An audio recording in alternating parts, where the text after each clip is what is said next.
3 years ago, I was attacked by this lady's dog, and there's a lesson in it that I want to share with you. November 2019, I was going to jog around the lake in my apartment complex, and this lady's dog lunged at me viciously. Now, if you're a dog person, you know the difference between a dog that's playful and a dog that's hostile. This dog was clearly hostile. And then a couple of weeks later, I had another encounter with this lady's dog, and it was hostile again. I asked her if she would keep the dog away from me, and she accused me of harassing her. So I reported it to my apartment complex in this email. Then I called them. Then I met with them in person. And the complex manager took no action. She put it back on me as if it was my responsibility. So January 2020, I'm going out to jog again. And this time the lady's dog gets off the leash and it charges me full speed from 25 yards away. It was raining the day before, so the ground was wet. In my panicked attempt to escape this near-death experience, I lost my footing and went to the ground. Going to the ground may have saved my life because the dog got 3 feet away from my face and continued barking but didn't charge anymore. And when I say 3 feet away, I mean like 1, 2, 3 feet away from my face. Barking ferociously at me while I laid on the ground. And then when I got up from the ground, I realized this happened. I suffered a devastating knee injury that required 2 surgeries over the course of 15 months. I was on crutches for 5 months. I couldn't work for a good portion of the pandemic. And this knee injury is significant because I'm an athlete. I played college football at a very high level. My friends love to tell people how I'm in the College Football Hall of Fame. And I don't know if I'll ever be able to run again. So I've been in a lawsuit for the past 3 years trying to get made whole on all the money I lost, all the time I lost, the PTSD I suffered, and the chronic pain that I currently live with. I just found out last week that my case was thrown out. So the court basically said everything that I suffered was nobody's fault. The apartment complex isn't responsible. The dog owner isn't responsible. No one's responsible. And if I can be honest, that shit sucks. And it made me think about people who are going through deconstruction. Because many of you who start deconstructing your faith is because you were injured in a space where you were supposed to feel safe. And the unfortunate part about it is the people that harmed you will probably never take accountability. As a matter of fact, they'll demonize you for being injured and saying something about it. And that's a very unfortunate part of life, because sometimes the only justice that you get is the peace that you find within yourself in the midst of everything going on around you. Some of us will have to learn how to walk with a limp for the rest of our lives. Even as we heal, even as we get better, we may still have to walk with a limp. So don't rush your process. Give yourself grace, because that apology that you're hoping for, it might not come. So you got to find the peace within yourself if no one else ever takes accountability for how they did you wrong.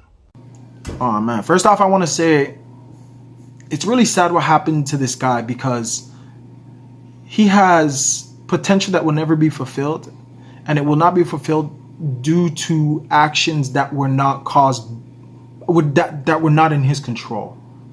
So we would never know if he may have been the greatest football player we've ever seen. And that's the sad part, because a lot of times when people may have not fulfilled their potential, is through actions of their own, which is also still sad, because some people have such immense gifts of athleticism or whatever it may be, but a lot of times people self-sabotage themselves. In this situation, I would say that this is something that was completely out of his control, and that's such a tough situation. It's really sad. But if I'm completely honest with you, I'm not surprised that the court threw out the case. And the reason why is because even in his own admission or account of the story, the dog never touched him. At one point, the dog has never touched him. When the dog charged at him, he ran, he slipped, and sustained that injury. Even when he was on the floor, the dog could have bit him, the dog could have done whatever physically to him, but it didn't. It stayed 3 feet away and it was barking. So again, at no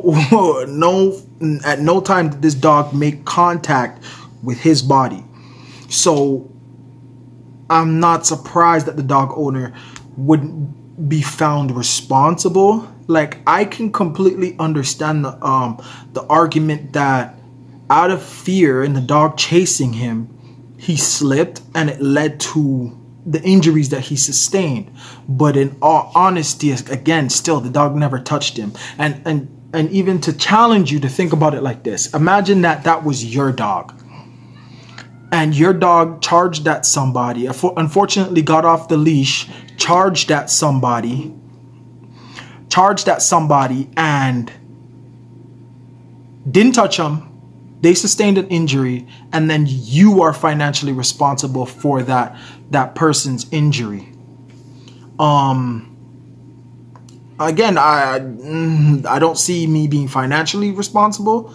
I see myself feeling bad that my dog unfortunately helped cause this injury to this person by running at someone and causing fear to consume them and them running. I would love to hear your guys' comments though, and your opinion on this situation, because even in the comments of this video on TikTok, there was a lot of people really saying that it's crazy that the dog owner wasn't responsible. But again, the way I view it is a little bit different. But again, I would love to hear your comments. If this is the first time you've watching my channel or one of my videos, consider subscribing, and do all the YouTube booby tubey stuff.